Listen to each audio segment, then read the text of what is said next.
No, I started actually playing violin when I was like 5. Cool. And that became like a pretty serious like career, not career. I mean, I was like 5, but like, like go big or go home. Hello and welcome to Start the Beat with Sykes. My name is Sykes and this is my podcast. Before we get started, I just wanted to take a quick moment to thank everyone who checked out the last episode. If you're one of the people who listened to that conversation, I have something in my throat. Thanks so much for listening. Welcome back. I fucked myself up. It doesn't really matter, but whatever. You're here. We're here. Happy to have you. Feel free to make yourselves at home. And as always, there's beer and soda in the fridge. Cheers. Cheers. Yes. Cheers. And before we get into this, I don't normally do this sort of thing. I've been very against this sort of thing for a long time, but the whole please like and subscribe and check out my stuff and share it with people. You know, that self-promotion. Yeah.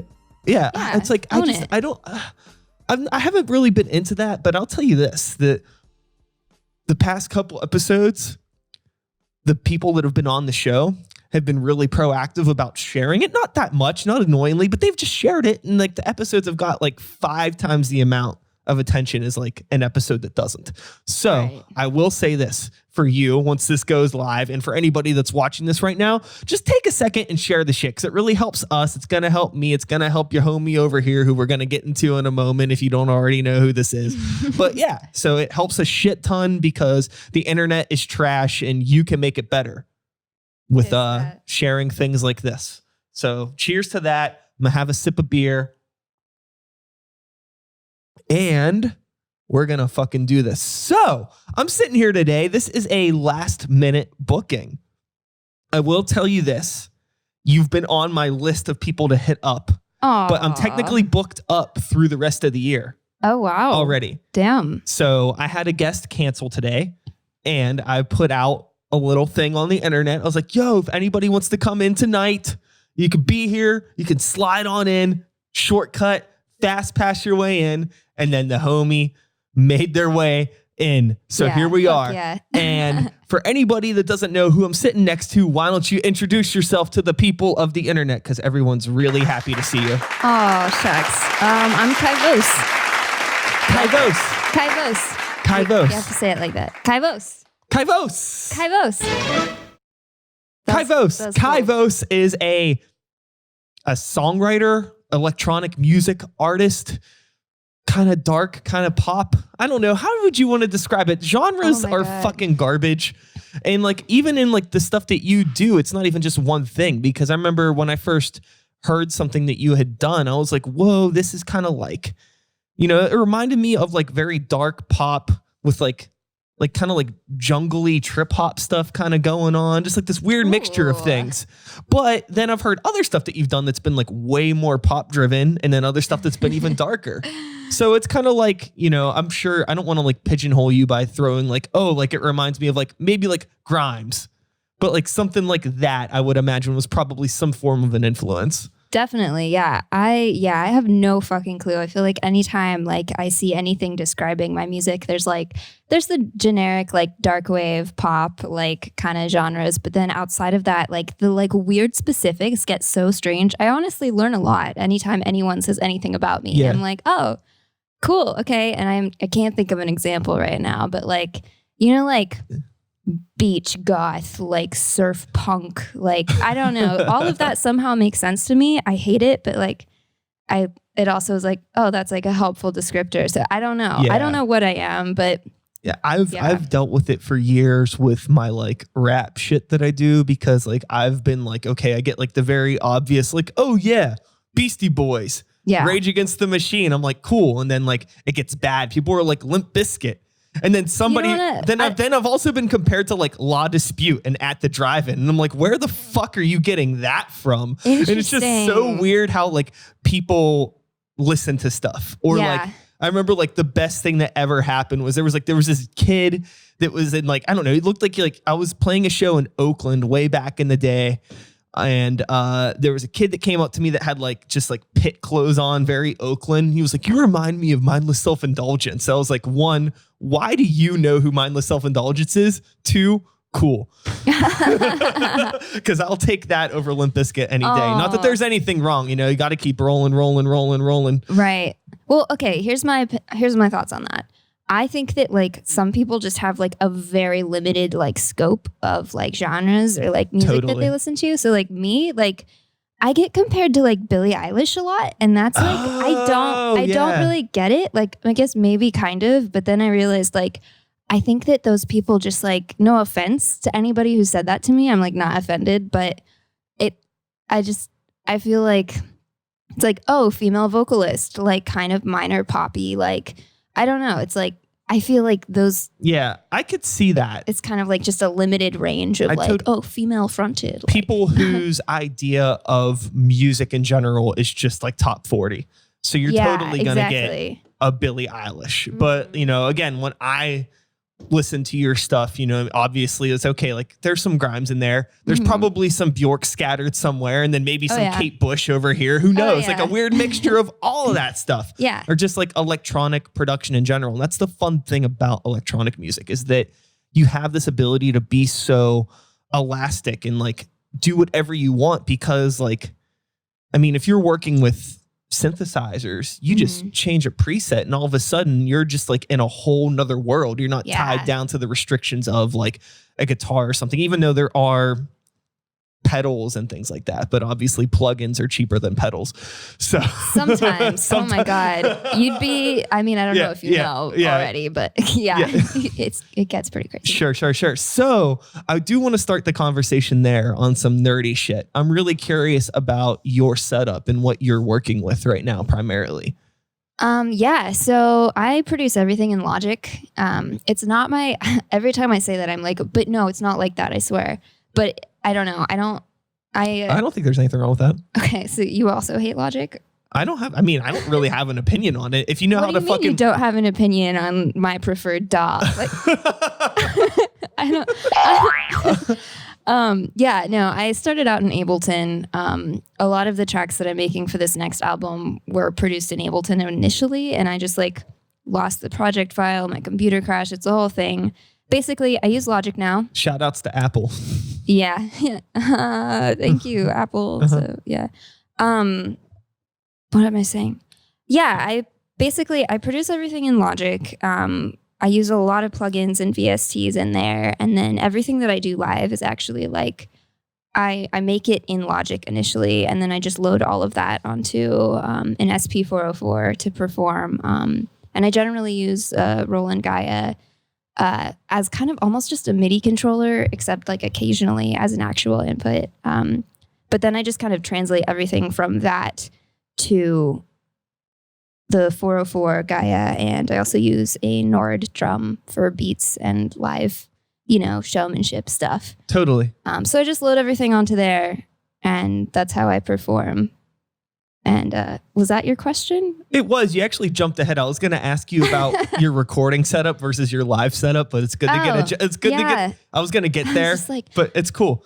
So you're working primarily in Logic right now, and you're working with, I guess, just like a lot of soft synths and like some hardware stuff. Yeah. I have limited hardware. I've like restarted my life a million fucking times, and it's hard to like maintain a degree of gear. Yeah. When you like only exist with like a backpack for certain periods of times. And like, so it's pretty minimal, but I definitely prefer that. Like limitation is really helpful for me. It's crazy. Even like, I don't have like this huge like vault of gear, but I have like a decent amount of hardware at my house, but I'm so on the go all the time with like work or at shows or on the road playing and stuff, that like now having the ability to just work from a laptop is I find myself doing more and more and more just on the computer. There will be times where like, 'cause I use Native Instruments a lot, Machine. That's like my main thing for skeleting all my stuff. Yeah. And in terms of like software stuff right now, I'm tracking everything in Adobe Audition just because I have it and I know how to use it. And I've said this 1,000 times, but every single album that I've put out to date, I've recorded on a Windows 98 tower that I still have, and it still works intentionally. because I love this thing. It's just like every project I've ever done from high school up until now, I've done on this computer. Damn. Impressive. I'm probably not doing the next one on it because, again, I've just gotten so used to doing shit on the go. Yeah. And now I'm working in Adobe Audition, which whenever I talk to people about that, they're like, why are you using that? I'm like, I don't know. It fucking works. Yeah. Like, I don't know. Like, again, like I'll like pretty much write everything in the machine software, and then I can export everything into Audition.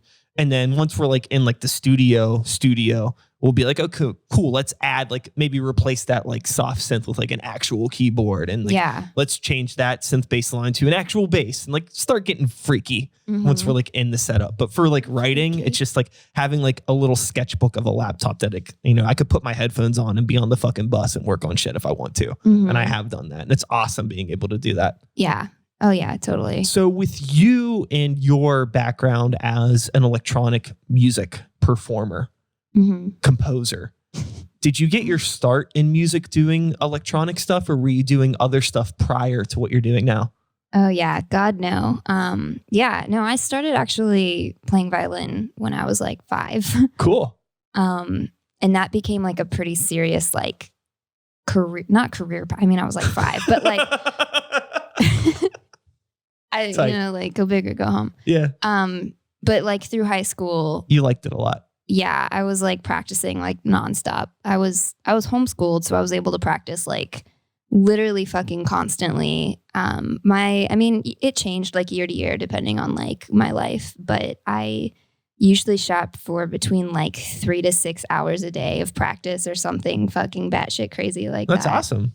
So it was like pretty wild. I was in like a number of symphonies, like bouncing around. And I started getting into composition when I was like 13 or so. I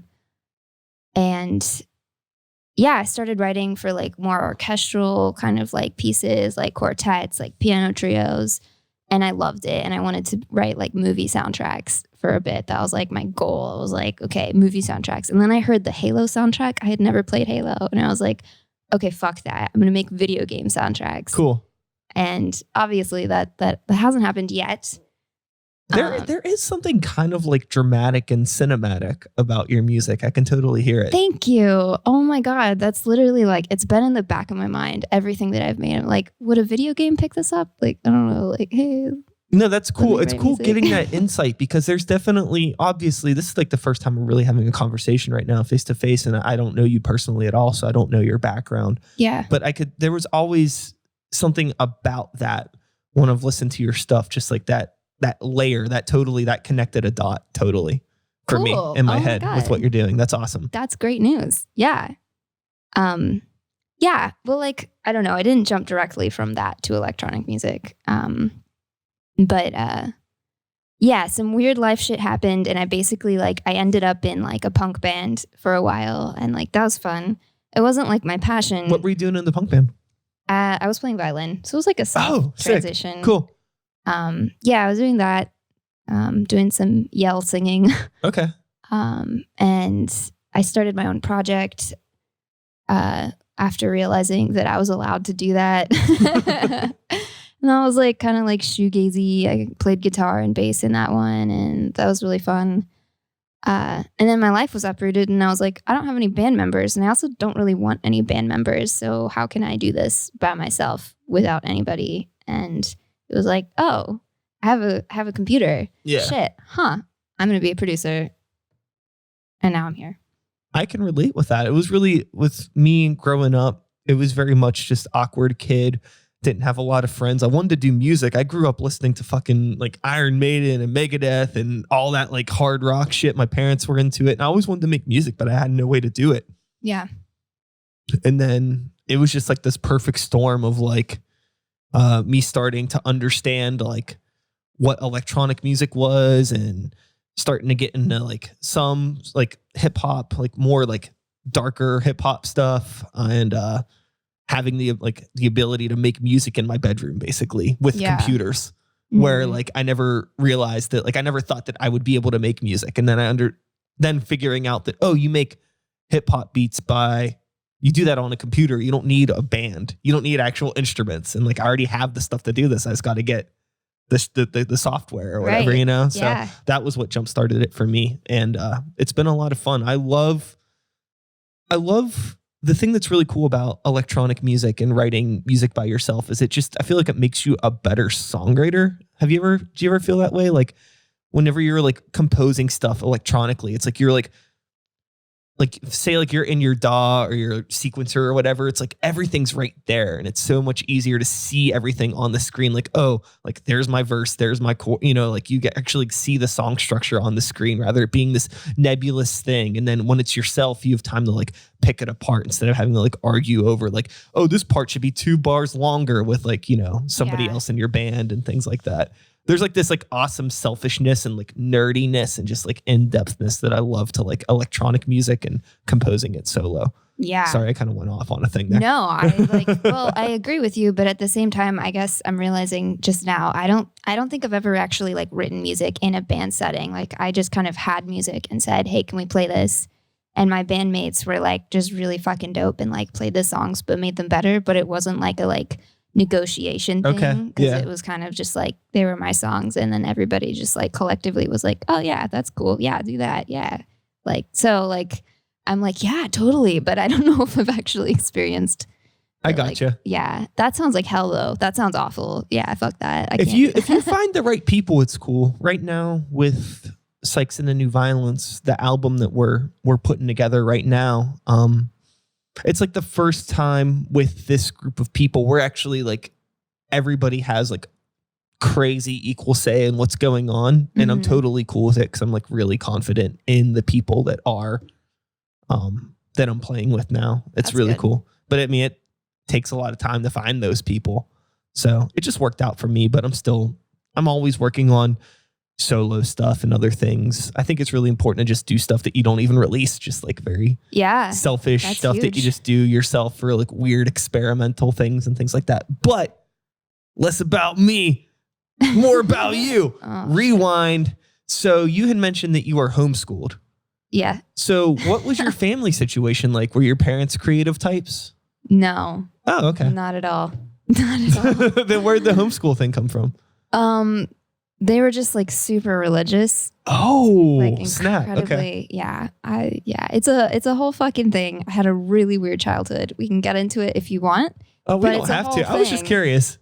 Well, to be fair, your answer was going to be one of two things. Like, yeah, I had these awesome creative parents that were also artists to help me foster this thing. Or I had parents that were, over here. And then I ended up doing the complete opposite. Yeah. I mean, like, I don't know. I wouldn't change it because it definitely gave me like, I don't know. I've always felt kind of like a not like human, like, and that definitely like, I don't know. You know what I mean? Like a not human. Yeah. Yeah. But like, I don't know. It gave me like a weird outlook into like life as like a normal person. And so when I like became my own person. Are you an only child? No, I have 7 siblings. Whoa. Fuck. Yeah. I mean, that sounds like some religious shit. Oh yeah. It was. Okay. It was. Cool. Where do you fall in that? Are you like in the middle somewhere? I'm the third. Okay. Third oldest. Cool. So you're in the middle, middle-ish. Okay, cool. Yeah. Middle-ish. Yeah. Yeah, when I became like my own person, I like I kind of like faked everything about myself. I like entered the world and was like, "Hey, what's up? I'm Kai. I'm cool." Drugs, right? Oh, Sex, no. am I right? Yeah. And I completely fucked like I was just like making up whatever with like different groups of people that I met. And like eventually those people, like the groups started merging and I just had this breakdown at one point. I wasn't like faking anything drastic, but my personality was entirely fake. Like sure. there were any like huge, like life altering lies in there, but everything about my demeanor was entirely fabricated. Yeah. I think that's growing up in general. Yeah. Oh yeah, totally. But I like found this like weird middle ground of like being a normal person. And then I like swung drastically past that. So I went from like I don't know, like long denim skirts and like pants underneath just in case, like, I don't know, like, and the like long hair and like church every like Sunday in your house. And like, sure. I went from that to the exact fucking opposite of that. There's no middle ground. Like it was, yeah, here I am. Absolutely. Was this in Pittsburgh? No. Yeah. I was born in LA actually. Okay. And when I was like 8 years old, my parents were like, fuck this big city life. We're going to go look for like the perfect church. I hope they don't watch this. I don't know why they would. But I mean, you know, like that is what happened. So yeah, they were like, fuck this big city life. We've got a family of fucking 18 right now. So let's sell our house and buy a trailer and live in that while we just like travel America looking for the perfect church. So they did, and we did that for like a year. And they found the perfect church in Texas, the middle of nowhere in Texas. And so that's where I spent most of my childhood. And that's where they're still at. So okay. How the fuck did you end up here? I kind of did what my parents did and was like, well, fuck this shit. And I just started driving and my car broke down here. I'm literally not fucking kidding. So. How long ago was that? 2 years ago, last month. Okay. Yeah. Well, welcome. Thank you. Thank you. Okay. I'm happy to be here. In that trajectory, when did you start doing electronic music stuff? I started doing it somewhere in Raleigh, North Carolina. Okay. So like in your travels from Texas to here. Yeah. And was that more just like a limited resources, but uncontrollable urge to create sort of thing? Was that what spawned that? I think it was that. And also just like, I just wanted a new identity kind of. Sure. And I don't know. I guess I associate like what you do with who you are, and that's definitely fucked up, but it's, you know, it's in there. Well, what do they say? You are what you eat, or something corny like that, right? Yeah. I eat Ableton. Yeah. So kind of, I guess there was a lot of things, but I guess at the end of the day, yeah, that was probably the biggest one. Is just like, I need to keep doing this, but I have literally nothing at my disposal other than a laptop. Yeah. So you get here eventually. Right. Right. Prior to this, I know you had mentioned that you played in a couple bands and things like that. Was that in Pittsburgh or was that like elsewhere? That was in Austin, Texas. So that's the rest of the universe. It doesn't fucking matter. Nobody cares. We're talking about Pittsburgh right now. Yeah. Yeah. So once you get to Pittsburgh, you already have some music. Was this like the Kai Vöss stuff, or was this just like, I don't even know what the fuck this is going to be yet? Like, when did the music that you have out now, like when did that start coming to fruition and like getting into like, okay, this is becoming a thing and this has an identity and I'm going to start playing shows? What was that like? Because I imagine you were probably in Pittsburgh around the time that this all started happening. Yeah, actually it took a while. Some of the songs on Space Cadet, the album I put out this spring. On Spotify now. Hey, thanks. Yeah, you're welcome. Yeah. Some of the songs that are on Space Cadet are kind of like reworked songs that I made like way back when I was first learning how to produce. And almost every song so far that I have on this new album coming out is like a reworking of an old song, just like for nostalgia reasons. But basically, like I had been fucking around with this like for a really long time, but my laptop crashed. When would that be? Like spring of 2018, like right after I'd finished like my first complete, like, okay, I could put this out. That was when it was like, boom, nope, not gonna happen. So that delayed everything a lot. I didn't actually start working on Space Cadet as like a complete project until like December of 2018. So not even a year ago. And I didn't play my first show with that project until February. So it's all quite new, actually. Yeah. So I will say this. It felt like you came out of nowhere. And it was really interesting just because from my perspective, it's like I had no idea who you were. and I heard the stuff and I was like, this is fucking crazy. And then I just started seeing your name on every fucking flyer. And I was like, whoa, this is awesome. But like, what the fuck? So was it just a situation where you started playing shows and then, you know, people saw and you're like, fuck, I want you to play my show. I want you to play my show. And you just got kind of caught in that I don't know, that like Indiana Jones ball where he's like running from it. Just the gigs start chasing you and you're like, I can't keep up. It did feel kind of like that. Honestly, I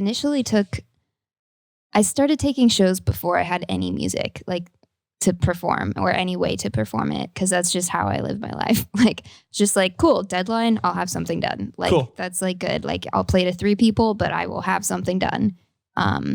So I actually like a lot of the songs that I have released, literally like I wrote because my set was only 10 minutes and I was like, I'll throw another song on there. I'll just write something really quick. And then I played it and was like, that felt good to play. I'm going to use that.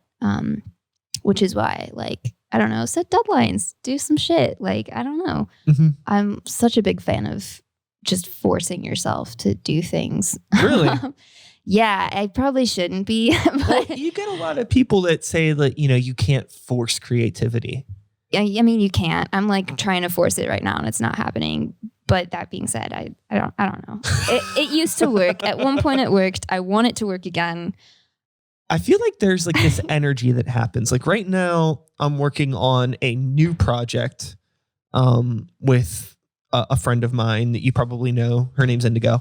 And we're doing like super like Depeche Mode heavy stuff. And like, fuck yeah. So like, I mean, when I came up doing music, I got my start, like the first technical band that I was ever in was like a noise band.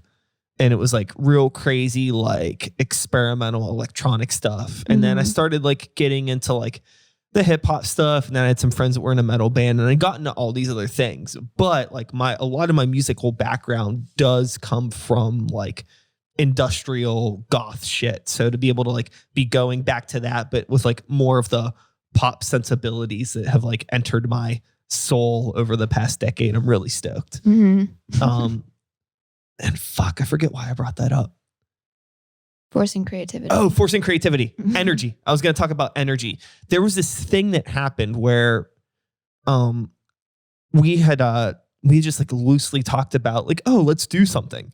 And like I sat down in front of my shit. And then like in 2 weeks, I had like 3 songs like that I just composed, everything mixed like out of fucking nowhere. I normally don't do stuff that quick, but there was like just like this uncontrollable urge. And I feel like even though I wasn't technically writing the songs, somewhere in my brain, I was already writing these songs because I've been wanting to do it for so long. Yeah. And now like, I feel like it's kind of caught up with me now where now I'm back on like, I can't force this. Like I kind of went through the reserve of energy that I had. And now I'm back to just like okay, there's a thing that exists and now I have to contribute more. Mm-hmm. And once you like kind of set a precedent, like you already have an album of material out. It's like, okay, everything needs to somehow like be as good as this in my brain or else like I'm like failing myself or something. And like that's now so like you have all of these, I don't know, I'm my own worst enemy. Isn't that like some bad rock song, right? Probably. I'm sure it's like 18. There's got to be like at least 18 of those. Yeah.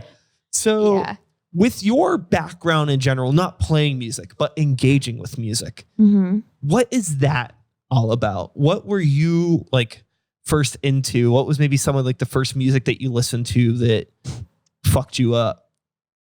Oh, damn. It plays into the weird childhood thing because like there was definitely an amount of time where like the thing in our church was like no music with like drum beats because that's like Satan's music. Sick. And I'm literally not kidding. But now that I'm saying that, definitely Enya. Enya was the first artist that I heard that I was like, oh my God, this is like fucking beautiful. What the hell? Like, I want to make this kind of shit. But I didn't really have any like, I listened to like a lot of classical music, like movie soundtracks and a lot of like really bad Christian artists. Okay. And then Enya, who was just this like, And then my parents took away my Enya music because they said she was Wiccan.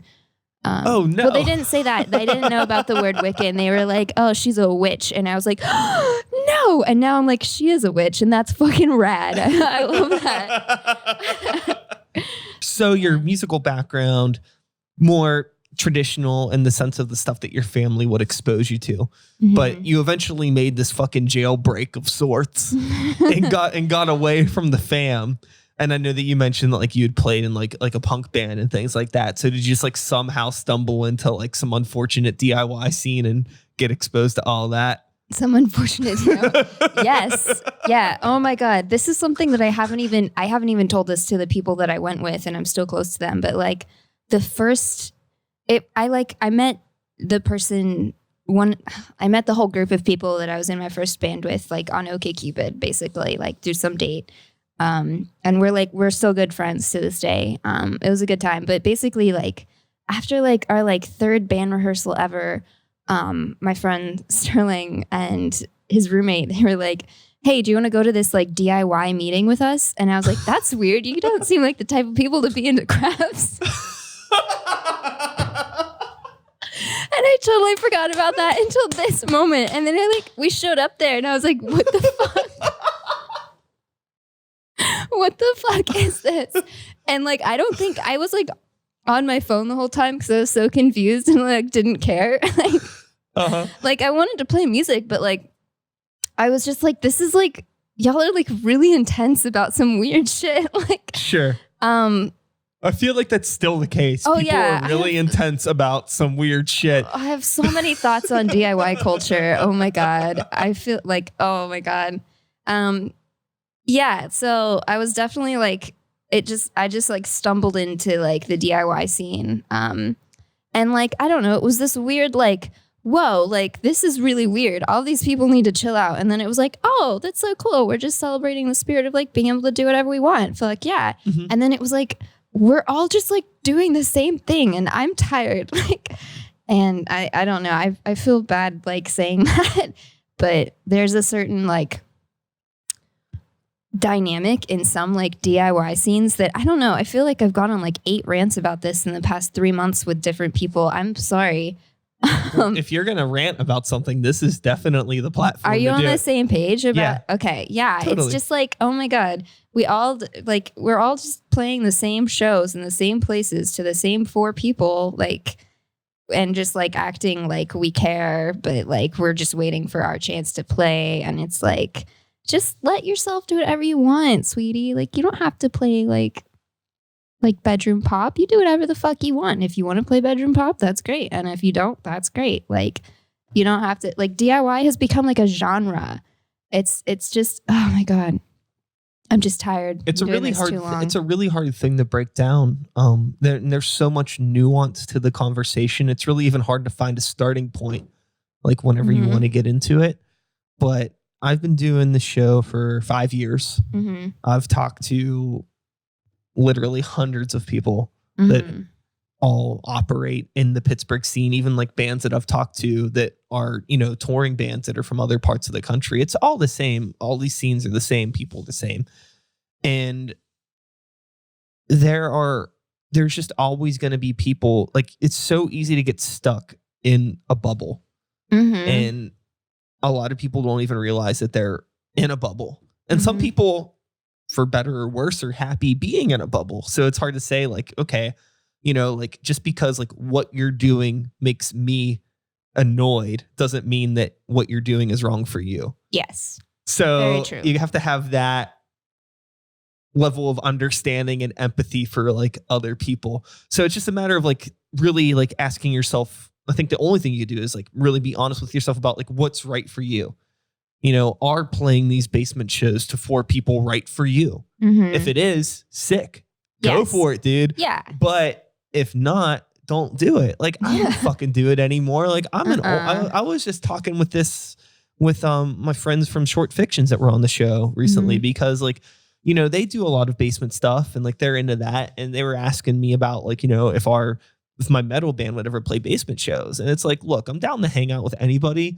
But at the same time, like me being in a basement, me and all my 30-year-old metal friends in a basement with a bunch of 18-year-old kids drinking that don't even like metal to begin with. It's just not the place for us. Mm-hmm. And like our people that are going to want to come out, like our people, like our friends are our age and they don't want to go to a basement in Oakland. Mm-hmm. Like, I'm glad that y'all have this for you, but it's just not for me. Yeah. So it's just like, whatever, like I will I mean, if I know somebody that's in that, that's not a part of that scene that should be, I'll be like, yo, you should check this out. Like, you got a band that's playing this type of music.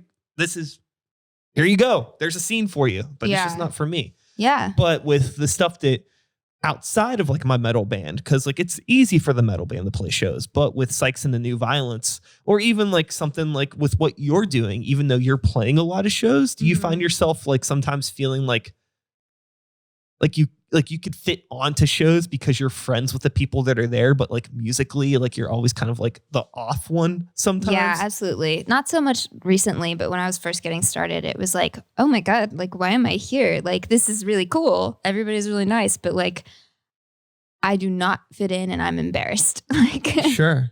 Yeah. So yeah, totally. We just had that moment. We played in Michigan. The Sykes and the New Violence just played in Michigan last weekend. And it was strange because like we were playing with some stuff, like I thought that we would fit. Mm-hmm. But like the reaction was just weird. It's just like, you never fucking know. Mm-hmm. It's so strange. But like at the end of the day, it's like, well, I don't know. I thought it would work and it didn't. That's okay. Yeah. But like I was happy with it, but I'm still like, it's just a matter of like finding those things that work for you and your band and just maintaining that happiness and not doing something because you feel like you're forced to do it. You don't have to play shows every other weekend in the city. You shouldn't. Yeah. I've said this 1,000 fucking times that I think one of the biggest problems with like the DIY scene is that everybody that's in the scene, a lot of the people, I won't say everybody, a lot of the people play in 3 bands, and all 3 of those bands are playing shows in different venues every fucking weekend. Yeah. So it's really hard to like cultivate a community whenever you are, spreading everybody so thin by being like unintentionally selfish. Mm-hmm. Like what? Like, I just feel like if you're a local band and you're playing every other week in Pittsburgh regularly, like how is it not selfish to be playing DIY shows with the amount of bands that we have?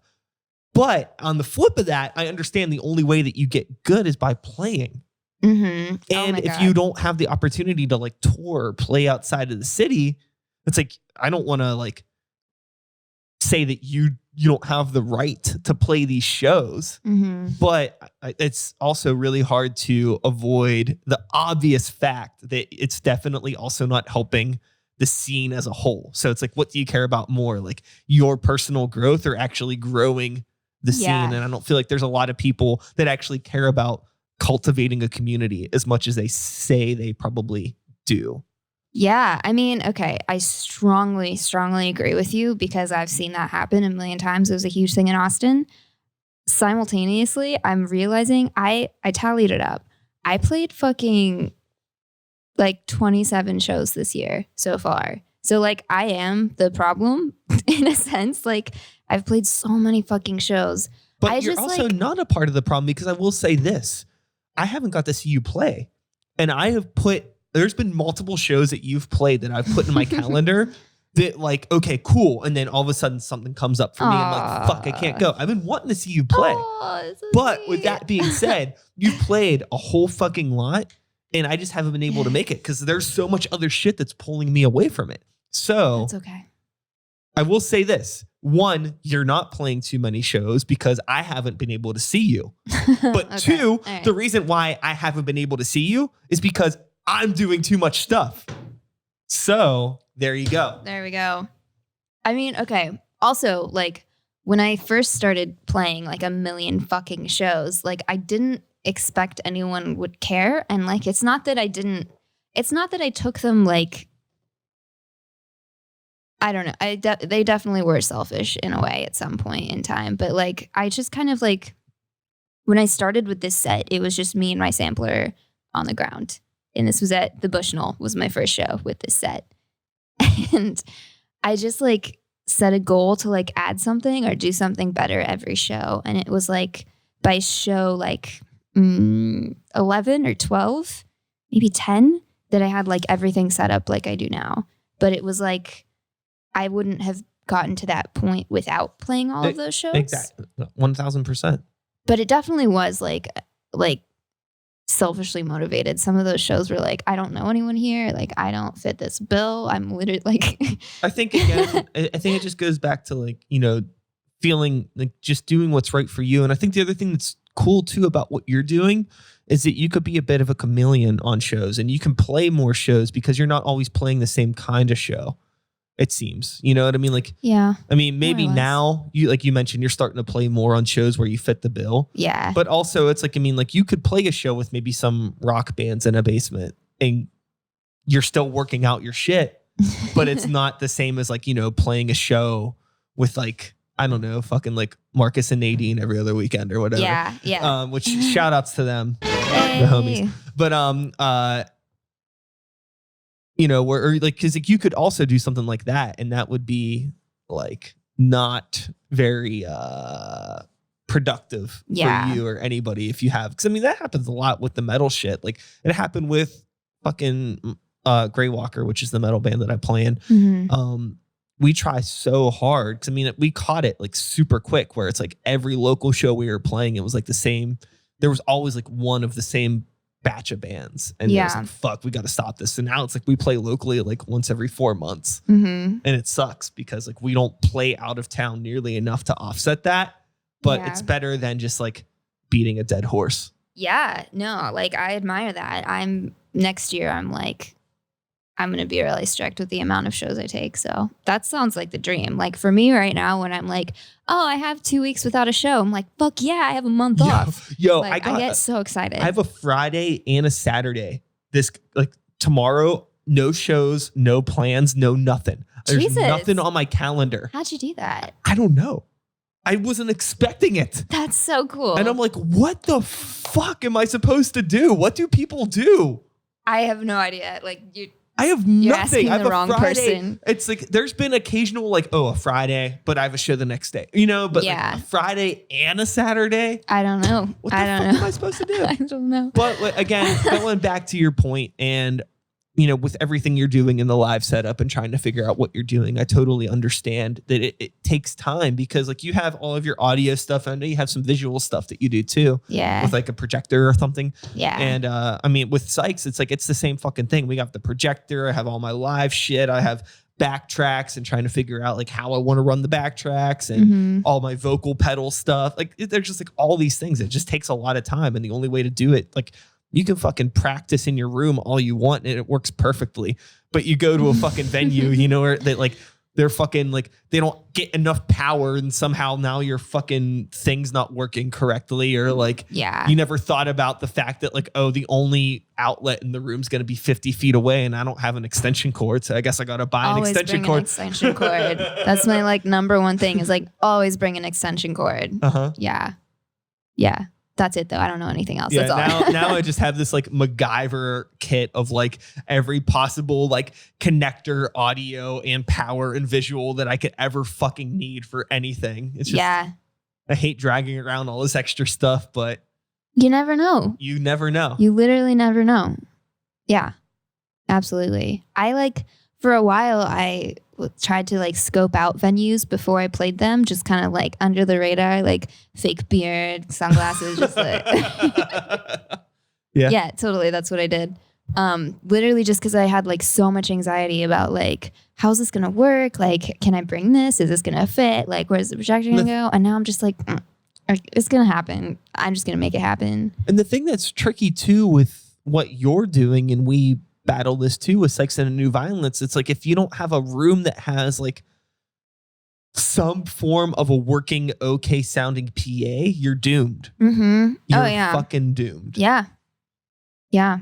I mean, it's gotten to a point now where like, I bought PA speakers that we bring with us. Really? Yeah. That's next level profesh. Yeah. Damn. So it's like either like if we're playing a place that is shit, we're good. But if they don't, we typically like I have I have like I built like a rack that has an an 8-channel output interface that runs from my computer, so I can run all my backtracks separate instead of like giving like, here's all of my backtracks on one line. I'm like, here's one line that's drums, here's synth, here's this. So smart. So what I'll do if I'm playing a place that has a decent PA, I will run extra outputs to my PA just for drums, so the drums can bang a little louder, because that's usually the thing that like doesn't hit as hard as I want it to. Because again, I'm doing hip hop. The drums gotta.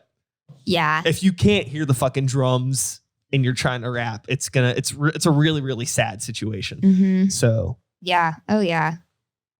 That's what I do. And again, it's like the thing that's really crazy now too is a lot of that stuff isn't even that fucking expensive. I just bought like 2 Mackie self-powered speakers. I was like, oh yeah, I've been meaning to get some of those. Yeah, they're really good. Yeah, they're decent. Like they're not the best, but they work. They're loud and they fucking work. Yeah. Yeah, I got like a pair of Mackie Thumps for like, it was under $400 for the 2 speakers, which I mean, that's not a lot of money, but it's also not a whole lot of money. Yeah. If you're playing a lot of shows and you got a way to get them around, like it's worth it. I was so fucking happy that I had them, because now it's like, no matter what, I know no matter where I'm playing, it's always going to be loud and it's going to sound good. And I really like the the thumps as named have like an unnecessary low end response, which I like in a live environment, because usually if you like couple it with the PA that the venue already has, it's like you get like some like extra junk in the trunk. Again, which works well for like what I'm doing with the hip hop stuff. Yeah. But I could see it working too with like your like dance forward dark stuff, just having that like extra rumble. Yeah, just maybe that low frequency. It helps. Yeah. It helps. Yeah. Huh. I'll look into it. Thank you. It's worth looking into. Yeah. Yeah. I mean, hopefully like with this cutback on shows, I will stop needing that so bad. Like we'll see. I don't know. I'm trying to like spend more money on things that will help me with recording and less on live shows, and the like effort to like be like, no, Kai, you don't need to play another show. Just like stay at home, work on your shit. It's so weird. Like even the show that we played in Michigan, we didn't bring the speakers with us, and I'm wishing that we would have, because like we played a place, it's called The Loft. It's in Lansing, Michigan, and it's a decent sized venue. It's like a 500 cap room. It's a big room. Yeah. But regardless, it's just like the monitoring is not set up in a way where like we could hear, like I'm sure like out in the room it sounded good, but like you have like everybody in the room, they're getting the subs, they're getting the mains, and like all we have is these monitors that don't have like the same frequency response. So we're on stage trying to play and it doesn't sound right. And it's like, and I need it to be like at least a certain level of loudness for me to be able to get into it. Like if it sounds quiet on stage and I'm trying to like I can't pour my heart and soul into silence. Yeah. Like if like, I'm like, if I start like, you know, like doing my thing and like my voice is louder than the backtracks, like I can't even stay on beat, because like my vocal performance is hitting my ear louder than the monitors. So it's like I wish we would have brought those speakers with us, because we could have had them on stage as extra monitors for us. Yeah, that's also smart. I played a show a couple of weeks ago where like the monitors like just weren't working or something, and it was a really fun show. But like I saw some videos of it like on Instagram, and like I have a lot of like backtracked vocals for like some layered effects. And it was just like so awkward and weird. Everything was like delayed, and you couldn't tell like which was my vocals and which was the backtracked affected vocals. And like, I don't know. It was super weird. Like it was just weird. Have you ever thought about doing like in-ear monitors? Oh yeah. They're on my list. Yeah. That's something that I think we're going to get into we had a live drummer for a while. We haven't had one for a while. And we're not going to get one now. But there's a lot of stuff on this new stuff that we're doing where it's like, oh, there's passages where it's just guitar or it's just bass for a few measures. And if we don't have like in-ear clicks and like those backtracks, like it's going to be always that awkward thing where it's like, you think you're on time, but then the beat comes in that like half measure early and you're like, fuck. Yeah. Because like you're trying to count it in your head for those little pauses. Yeah. So I'm starting to look into it. I think we're going to need it. Yeah. Well, let me know what you find, because same. yeah, I can't keep doing this. I think that I think with you being one person, it won't be a huge investment for you. It's just like when you have four people and you got to buy like 4 packs, like 4 wireless packs and all that stuff. Yeah. It's like the cost really jumps up. So like you're talking to all the homies in the band and it's like, yo, you got a couple $100 to pitch on this? Yeah. You know, and again, that goes back to the conversation of like, well, how often are you playing? Yeah. But it's like, also, it's like, even if you're only playing one show every, 6 weeks, it's like, you still want that one show to be fucking good. Yeah, that's true. That's true. Good for thought. So, yeah. But also the other thing too with you, since you're kind of like, since you're more stationary and you already have like a computer and stuff by you, you could do this really easily. And this is going to be, okay, so this is a boring hour for anybody out there that is not a total gear nerd. I apologize, but I'm going to just give Kai here a bit of advice. So thank you. So if you get, if you have any sort of whenever you're playing live, your output from your laptop, are you running it like are you running your output from any sort of an interface, or are you just using like the headphone out on your laptop? Nothing is coming out of my laptop. The laptop is purely for visuals. Oh, okay. Yeah. So you have everything on your 404 and keyboard. Yeah. Literally everything. Literally everything. Okay. So what I would suggest, and this might be a bit of a bummer, would be an easy way to do it. There's probably another way to do this, but like say you were to run all of your backtracks from Ableton or from Logic or something like that. You know what I mean? And if you had like an interface that had multiple outputs, you could run, say like you have an interface that has 4 outputs, right? You could run a stereo out to the PA that would be all of your backtracks. And then you could have the click track assigned to another output that just could be going into your headphone thing right there. There's a thought. And you can run that all from the DAW. So, I mean, all you would really need is just like either a wireless headphone thing or just a long enough cable. Because again, like all the video that I've seen of you, you seem to be pretty stationary in your spot. You're not moving around too much. I don't know how much. I just don't like to be constricted. Like I rarely even wear like shirts anymore. It's just kind of like me, just like I don't want any like I might be in a box, but I'm like It's like really unfortunate. I can't turn it off. The wireless thing would probably be it. Well, that's the problem too. Is like usually even the wireless packs, they still have a cable that's running up.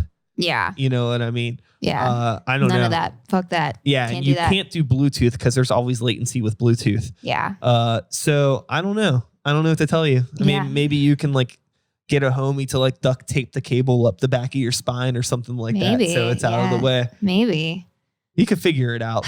I'll figure it out. So getting back into exciting conversation. That's not what I meant to do, but it's fine. Back into exciting conversation. That's the one I wanted. There we go.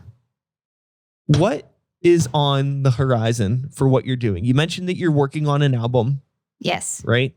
Yeah. There's no projected release date for that. You're getting ready to go into hibernation. You're going to work on that. That's going to be tight. Yeah. So I think what the people really want to know is like, okay, you're not working on music. You're not at shows. You're not chilling. What else do you do for fun? Do you have any other secret hobbies? Any art? Any DIY that's actual crafts? Actually, yeah. Like true DIY homies, like, you know. Anyway, sorry. I'm such an asshole. It's fine. Yeah, actually, this is a weird question for me because I really literally have no fucking clue because everything that I do is like, it just seems like it somehow falls back into the category of like things I'm pursuing musically. Like most of this year, I like didn't allow myself to like watch TV even. Like I was just like, I'm like a very like go kind of person, which really sucks. I'm so tired. I just can't. Yo, I will tell you this. I don't know. You don't have to open that beer, but if you want it, you're more than welcome. Thank you. Second beer. Cool. Oh no. Here we are. That's just the second beer that I've spilled on the show recently. I spilled 2. I didn't spill that much. That sucks. Is your laptop okay? God. It's fine. It's fine. Oh, This is by this point the Rave on Me episode has aired. It hasn't aired. I completely dumped an entire beer all over my MacBook during the Rave on Me episode. Fuck. It's so fucking funny. That sucks. Okay. All right. So what we're gonna do real quick before we get into talking about taking breaks. Yeah. I'm going to take a break. I'm going to grab a towel. Okay. And why don't you tell people where they can find you on the internet? Okay. Oh, shit. That sucks. On the internet, let's see. You can find me on all the things: Spotify, iTunes, Apple Music. I hear iTunes is leaving pretty soon, which is weird. End of an era. Yeah, I thought iTunes was like just Apple Music now. I thought that they completely dropped the iTunes thing. I think that iTunes is still going, but it's like very like, it's like not. It's like, I don't know. It's like Facebook 2025, you know, like anyway. Yeah. But while that's out there, you can find me there. Wait, what'd you say? Facebook is dying. Facebook's dying? Oh, yeah. Oh, yeah. Like iTunes is just like Facebook. Facebook deserves to die. I'll tell you this. I'm getting I'm getting all these like emails now from Facebook that like they want to like schedule calls with me to like help me better manage my business pages. Jesus. And things like that. And it's like, yo, if you're trying to talk to me, little Start the Beat with Sykes and my little like 2,000 likes Facebook page, that's one thing that really pisses me off. We're going to get into a little side tangent here. I don't think that it's super fair for people like me or you who have these like, and this is, I'm talking about in terms of Facebook or Instagram because they're the same fucking thing now. I don't think it's fair that people like us that have these stupid little pages that have a couple thousand likes or whatever are like subjected to the same like promotional restrictions as like Pepsi and Coca-Cola or Nike. It's like literally the same fucking thing. And it's just like, okay, like I guess maybe we're the majority. Like you figure how many people are Coca-Cola or Nikes, you know what I mean? That's like the that's like the 1%ers. Yeah. So obviously they're making money out of like strangling $5 a week out of stupid boosted posts from fucking me. But like, I just don't feel like it's fair. I feel like in a perfect society, I feel if you had a social media page on something like Facebook or Instagram or any other free social media platform, if you have a page that has under 10,000 likes or something like that, like you should not be subjected to the same rules. Absolutely. As like, you know, a page that has 10.5 billion likes, because it is like really counterproductive. Because this is the thing. Facebook, if you're listening, apparently you are if you were trying to schedule calls with me. Yeah. If you like pulled the throttle back and you actually like allowed people like me to get to a point where it's like, oh, like, you know, like people that like my page actually see what I'm posting and I don't have to like fucking do some rigmarole to get them to see my shit. Yeah. And the page could grow to a point that I like organically gain 10,000 followers and I start making money. I might be in a position where I could give you $100 a week versus $5 a week if you help me fucking grow my business. Right? Oh my God. Like it's like I don't have a problem like paying for things. Like I don't think things should be handed me for free, you know, but it's like it's really hard because I know that's like this $5 a week that I'm throwing to promote episodes. It's like it's not helping me a whole. It's not any skin off my back. It's like whatever. It's one less sandwich at the Pear and the Pickle I can eat. Yeah. Which really sucks. That does suck. But it's like, what the fuck is the $5 helping you? Facebook? I don't know. That's just the way I think about things. But no, I think that's super reasonable.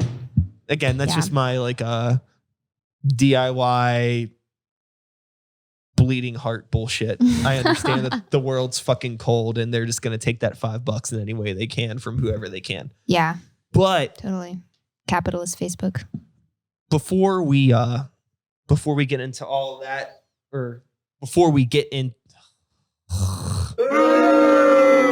You're doing great. Before we get caught up in all that stuff, I'm super distracted because that's okay. There's beer everywhere. I went on a side rant about Facebook that I wasn't expecting to. Classic DIY. Amen.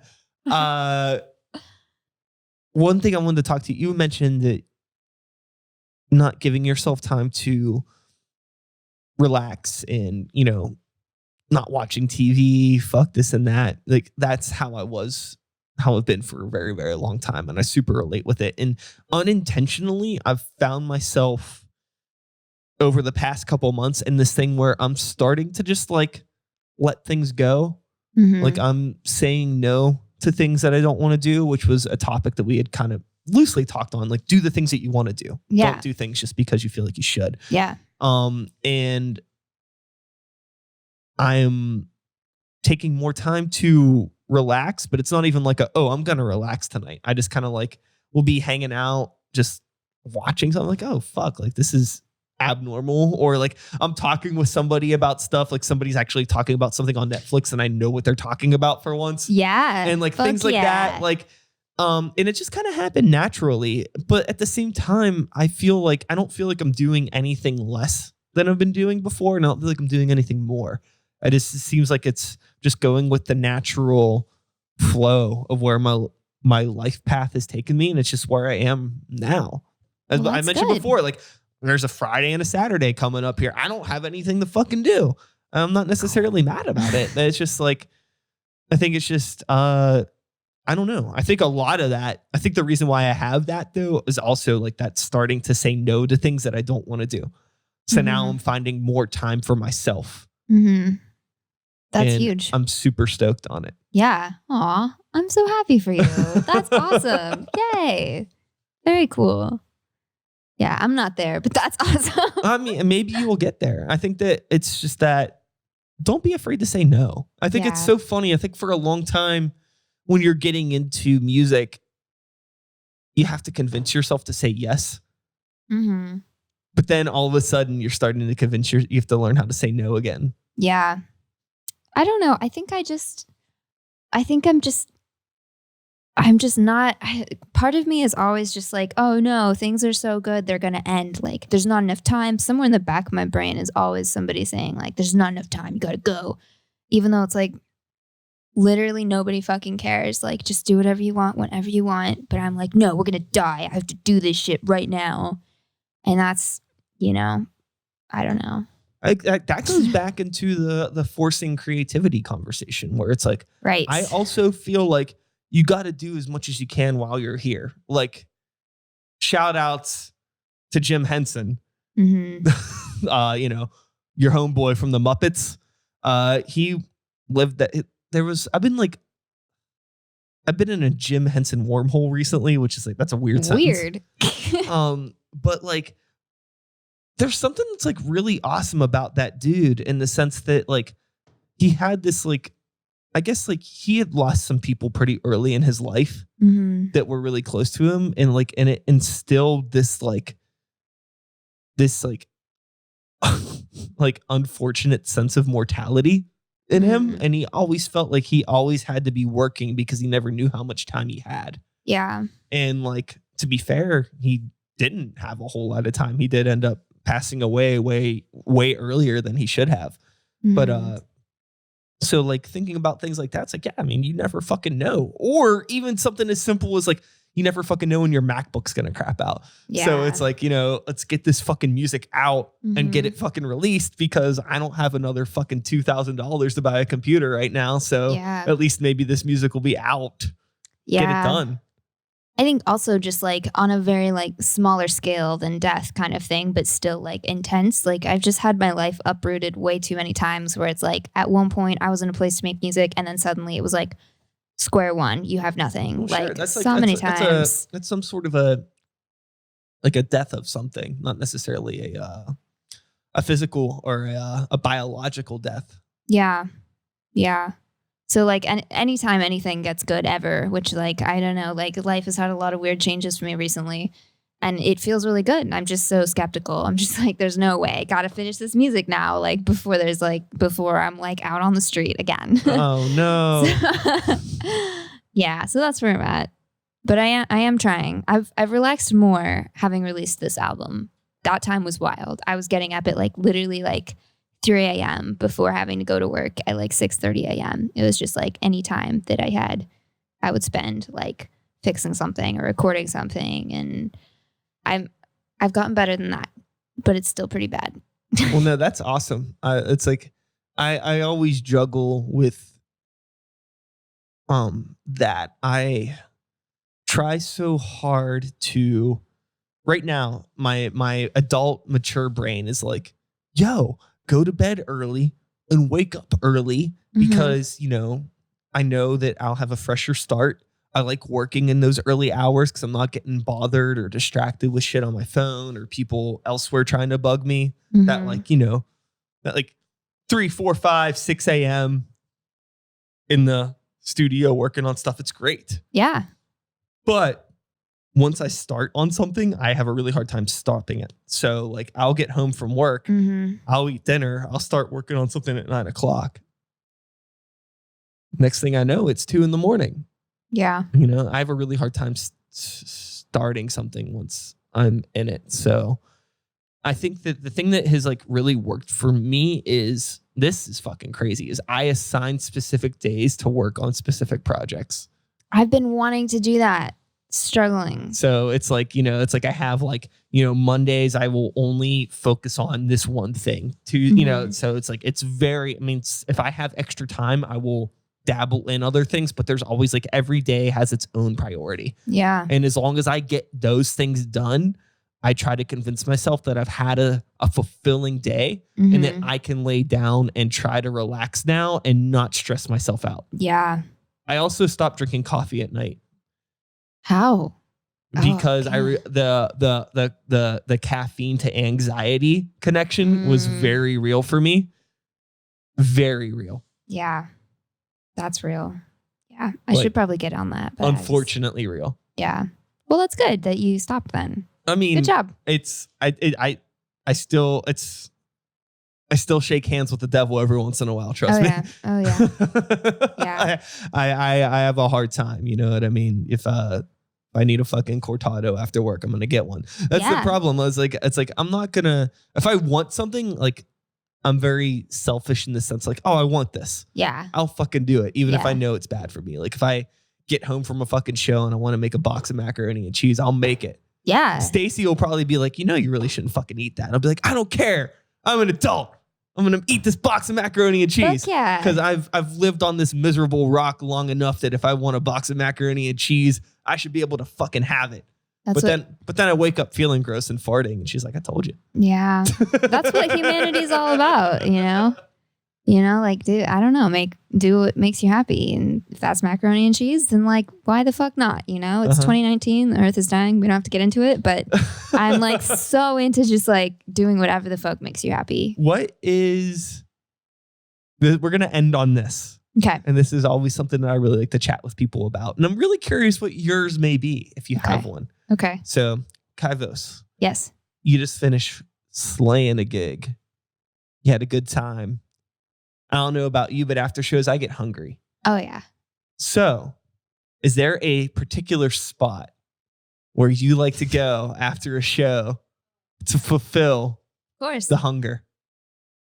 What is it for you? Taco Bell. Every time. Every time. The Taco Bell on the north side, since you live here also, is a fucking nightmare. It does. It's never open when it's supposed to be open. So I always finish these gigs at like 12 a.m. or something. And I'm like, okay, fuck yeah. They're supposed to be open in the drive-thru until a certain time. And they're just not. And I'm just really upset. Yo. all the time. That Northside Taco Bell is a train wreck. They got better though. They were going through a hard time, but like they got some new people in there. And also like, by the way, if you worked at that Taco Bell, like I don't blame you. Like that must suck. And so if there were some employees that walked out, like, like I'm happy for them, but I also like really want Taco Bell constantly. Yeah. So yeah, always Taco Bell. Every time. What's your go-to Taco Bell item? 7-layer. 7-layer. Gotta get that guac.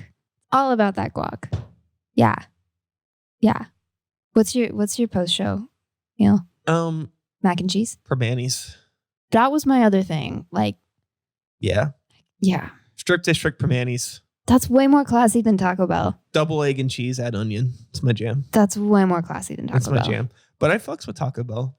It's cheap. Like if I go to Taco Bell, it's my go-to Taco Bell order is 2 spicy potato soft tacos. 1 black bean burrito. But a lot of the time, these motherfuckers, if you go there late at night, they're like, we don't have black beans right now. And I'm like, it's not their fucking fault. I worked in a drive-thru and it sucked. I worked at Taco Bell. My first job ever was at Taco Bell. Oh, yeah. Wow. Look at that. I have total empathy for the food service industry, but at the same time, I will be like, oh, fine. Are you fucking kidding me? Yeah, I'm not gonna be like, are you fucking kidding me? I'm just like, okay, whatever, fine. Yeah. It's just like, yeah. It just annoys me that I don't like when places. I know Taco Bell. I think they have like a late night menu now, maybe. But if they're ever even open in late nights, which never happens. I don't like when places have late night menus and they don't advertise the late night menu. Like if I pull up to the drive-thru and there's all of these things on the board, I want to be able to order everything on the board. Yeah. But if you tell me there's a little corner that's like, oh, from 11 to 3 a.m. you can only get these things and it's advertised, I will be like, okay. Yeah. And that's not even the fault of the employers. No. That's the fault of the business in general. Yeah. Because you know what I mean? You know how it is. You're in fucking line. You're looking at the fucking thing. You make up, you try to be an adult and you make up your mind about what you want before it's your turn. Yeah. And then it's your turn and they don't have the thing that you want. And you're like, what the fuck? It's on the board. Absolute panic. Yeah. What do you do? Now what am I supposed to do? Yeah. I would just be like, oh, sorry. Yeah, I'm catching myself having performance anxiety at a drive-thru. I have way more anxiety in drive-thrus than I do playing shows. Hands down. Playing shows is easy. Ordering at a drive-thru, absolutely terrifying. All right. Fuck. So I could swap the battery in the camera, but we're an hour 12 in. I think we should probably wrap this. But we still have a little bit of beer. We have a little bit of beer to finish. So I'm going to close this out. And that's all, folks. Thanks so much for listening. I hope you enjoyed the conversation. Kai, thank you for coming by. Last minute, one more time. Cheers. Be sure to check out Kai's stuff on Spotify. Space Cadet, it is available now. It's a really cool fucking record. Thank you. I'm really excited to hear. You just released something new recently too. I did. A single. There was a single that dropped too. Check out the stuff, especially if you're in. Just check it out. I'm not even gonna just listen to it. If you don't like it, that's okay. Fuck you. But if you know somebody that might like it, you could share it with them. That would be cool. I'll be back again in a couple days. Same time, same place, same channel. You know the drill. My name is Sykes. Start the beat. 2019. Woo woo! Thanks for listening. And we'll just awkwardly do this. And then okay.